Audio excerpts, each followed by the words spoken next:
Partnerships are vital to our global outreach, enabling us to take the love and hope of Jesus Christ to those who need it most.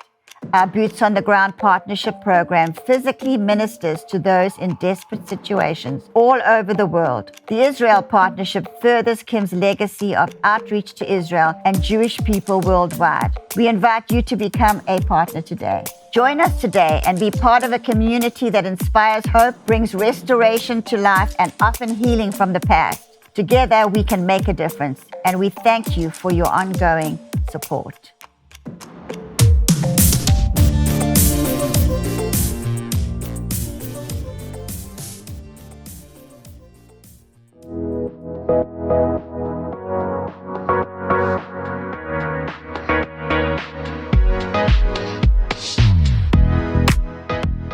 One of the things that we're promised about heaven is complete satisfaction.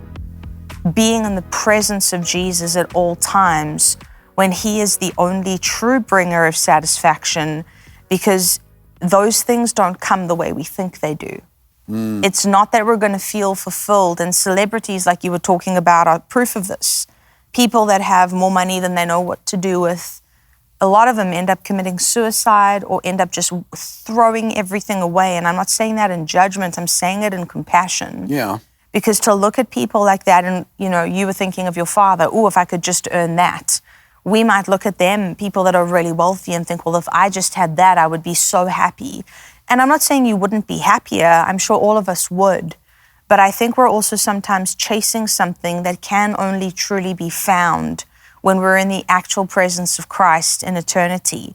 Now, I'm not saying again for a second that we shouldn't be pursuing the very best that God has for us. And I think there are levels to it that we can find ourselves in.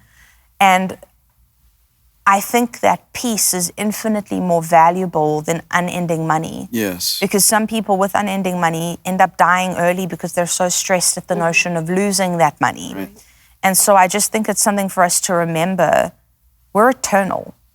Our spirits, our souls are eternal, and we are created for then. This is temporary. It feels like forever, especially when you're stuck in a difficult situation or you're stuck, dealing with something that's difficult. It can feel like you're stuck in a forever, but it's not forever. There's so much more that's coming for us, and that is part of the hope that we have in Jesus. I think there's also like this craving, like you were mentioning, for this spiritual satisfaction as well. And I just kept seeing basically like this cup. Well, I'm holding a coffee cup, and it has no bottom. There's no bottom. It says in the scripture that our cup is meant to overflow. And that's not even satisfaction. That's just like an abundance, right?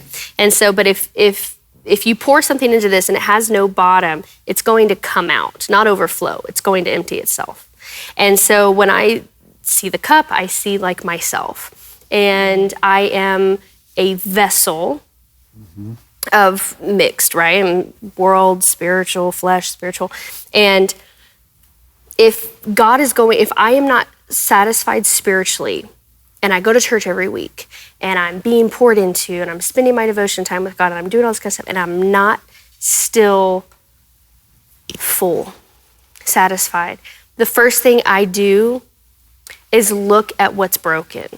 Look at what are the cracks? Is there anything, what is causing my cup not to be whole at the bottom, not to hold the goodness, the presence of the Lord, just all of the downloading that happens when you're in his presence. And so on the flip side of that thing about being in a battle between the flesh and the spirit is really, I'm just looking inward at myself, and I'm asking the question, is it not a satisfaction issue because God's pouring into me, he's pouring in me? Is there a moment that I need to look at myself and say, okay, let me restore some cracks. Let me have the presence of the Lord heal the brokenness and heal the things that are making me, everything that comes in just flows right out. And it's not flowing to another person as in me being used or me being a vessel. It's, I am empty. This is unquenched, and not in a good way. I can't, and that could be another reason. If you're asking the question, why am I never satisfied? Even in the presence of the Lord, is your cup broken? And that's just what I would ask myself. Contentment and satisfaction, you can be content and dissatisfied because there's more for you to do. I believe that's a good thing. Contentment says, God, I'm so thankful. You've done so much for me. You're so good. I can love you. I can be your friend. I can enjoy your presence right now. Right now. I'm content. 100%. But am I finished? No, I'm not finished. Whenever I was thinking about this topic, I thought, I was reminded of actually a really cool fun fact about flamingos. So flamingos, they're pink and it's a beautiful color and all this type of stuff. And whenever the females, when they give birth to their little baby flamingos, and they start to care for them and start to put their energy into them, well, their color fades over that course of going through that, over taking care of their young. And I just thought that was very interesting, obviously from a woman's perspective, just in motherhood and in life, if you're a homemaker, if you're a wife, if you're a mother, if you're working a job, whenever you are pouring into other people, sometimes I feel like we can feel like no one sees us. And I hope I'm not speaking just for myself.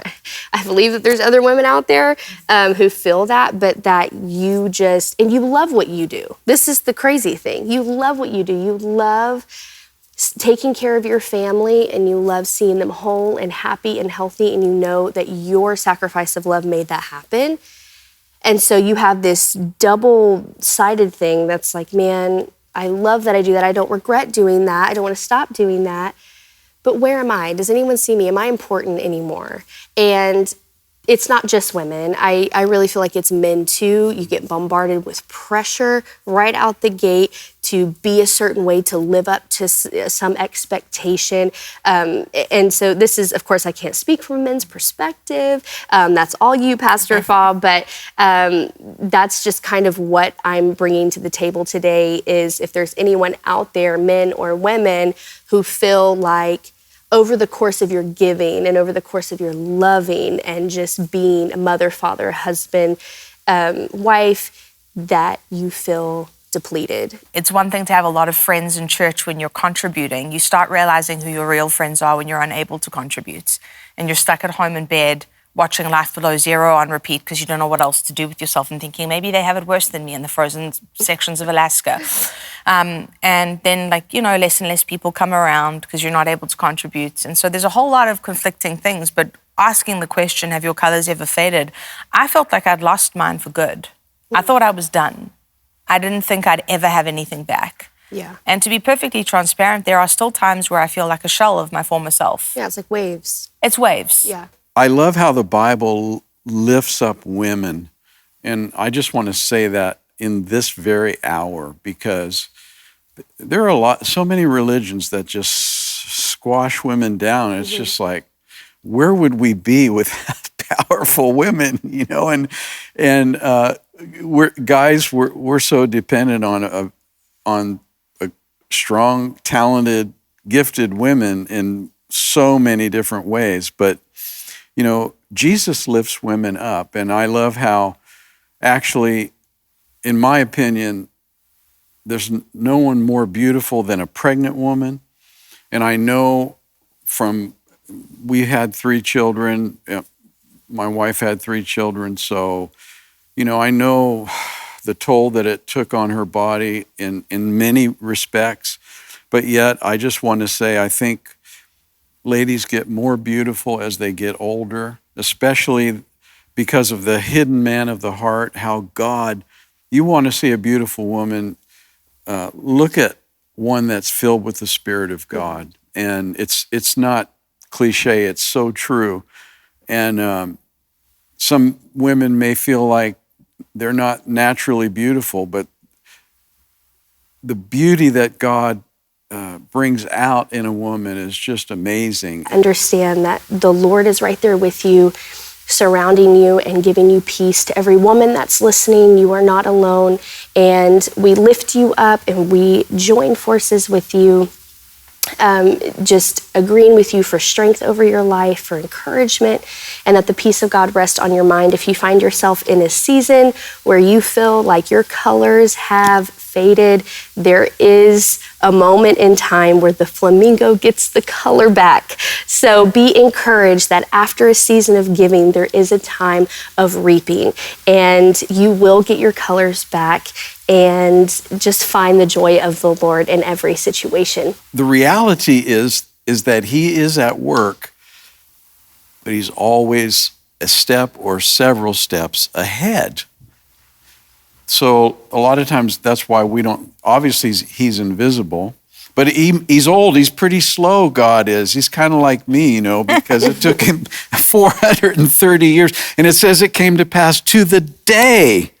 So, we're always wanting someone to encourage us regarding, where's God in my life right now? I don't feel like anything's moving. I don't feel like anything's happening. We just did a show about the mundane, and of course that's a real testing time.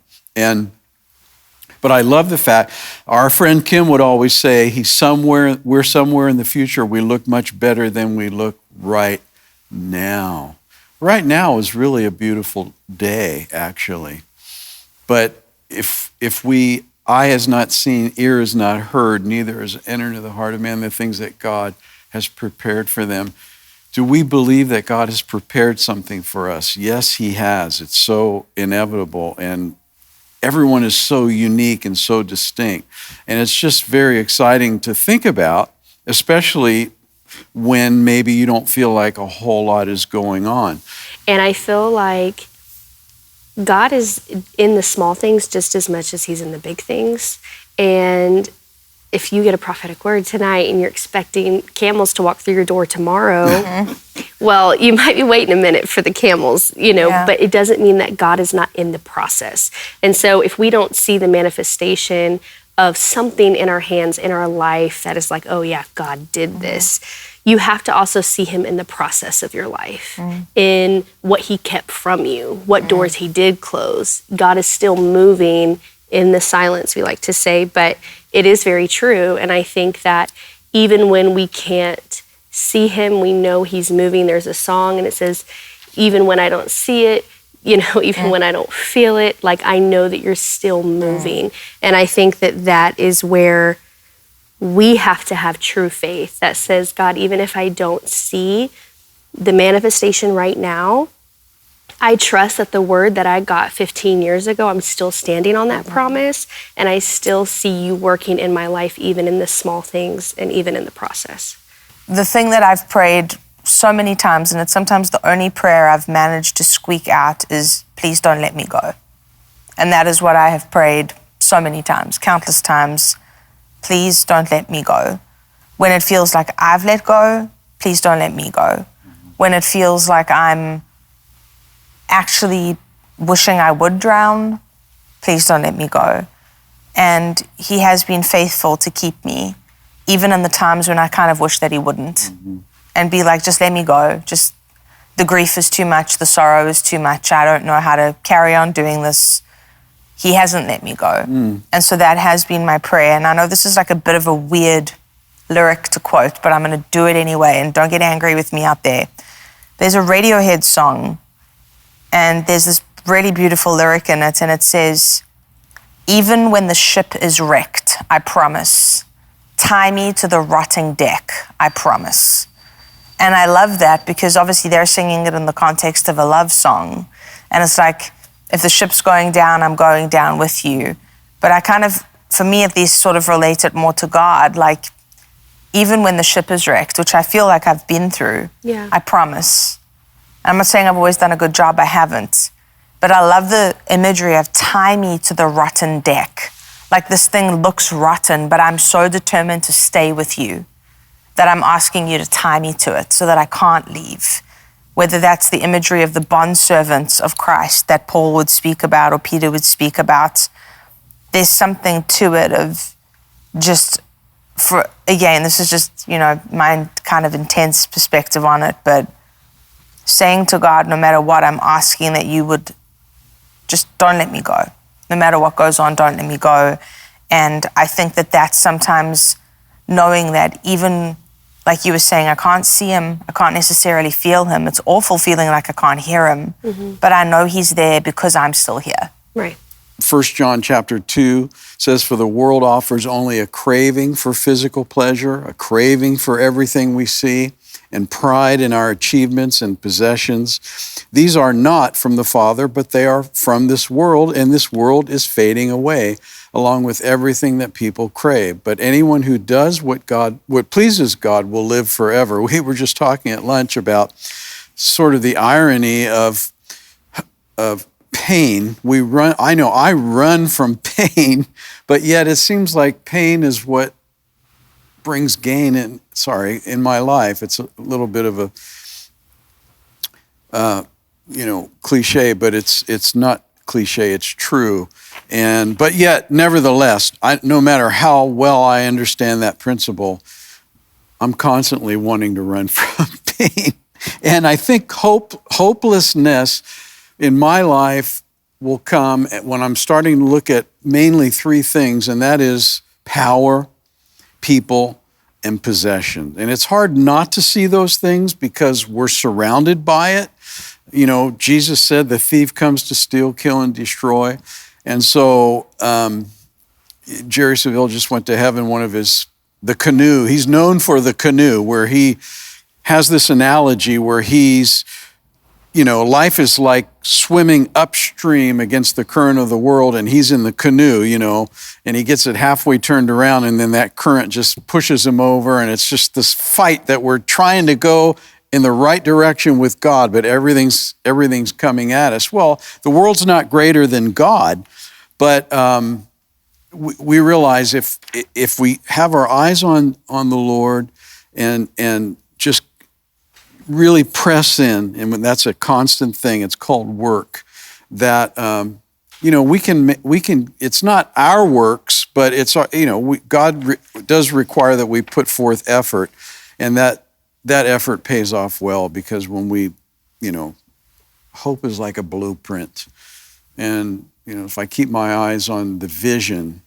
then I'm going to get there. So it's possible to have the fullness of God in your life and still sometimes feel a little hopeless. When I do feel hopeless, it's like I get tunnel vision on that issue. Mm-hmm. And then it makes where like everything else in life is horrible too. And it's just like this snowball effect instead of like pulling a Peter, mm-hmm. and switching the tunnel vision and keeping it on Jesus, on heaven, on the kingdom. And that is it's easier said than done, because I can easily say, just keep your focus on Jesus. Yeah. It's all gonna be all right. But at the end of the day, it is hard, because those are like real life situations that pull at people's heartstrings. Like money might pull at your heartstrings, and something else might pull that doesn't match yours. And I feel like everyone's version of hopelessness is different. And I feel like it's very hard to switch the lens off of the situation and onto the fixer. And I feel like that's what I'm personally trying to grow in, is not be also like, don't misstep in my moment of hopelessness too.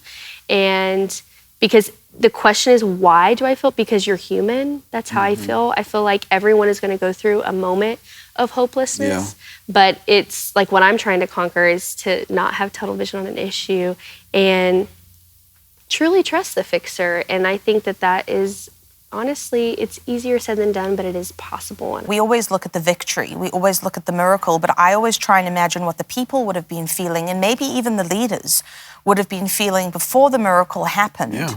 And we read all these accounts of miracle after miracle after miracle, but what isn't necessarily documented is the way everyone was feeling before then. Yeah. And so the reason that I read through these things so often and look at them so often is because there are so many times in life where hopelessness is there, and there's a reason for it. And sometimes I think what's more difficult is when there doesn't seem to be a reason, when we have what we need, when we've got the basic, our basic needs in life met, and we still feel that way. You were talking about it being a mindset. Dr. Caroline Leaf, who I love, has written a couple of amazing books, and her one in particular, she speaks about neuroplasticity, which is, she's a neuroscientist, and God actually put something in our brains. It's called neuroplasticity, and you have the ability to basically retrain your brain and regenerate.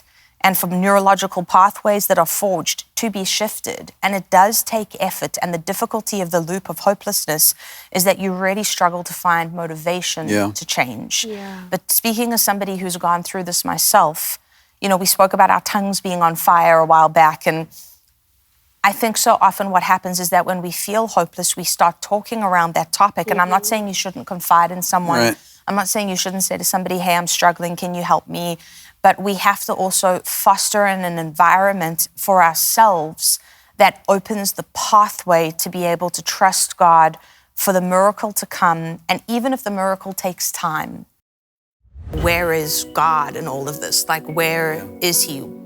Is He working? He's more interested in changing us than He is our circumstances. So if He can change us, our circumstances are going to change. So. And I know that I've experienced grief. I know that I've experienced loss and struggle and brokenness. But I also know that the measure of that could be 1,000 times worse. And that's how I know that God is still moving and still working, even in the preventative measures. Yeah. I can't deny that God has been working in my life, even though it sometimes feels like He isn't. Even though it's easy to get bogged down by circumstances, there's a reason the scriptures always exhort us to remember. You ask and we listen. We're finally bringing the most requested offer ever.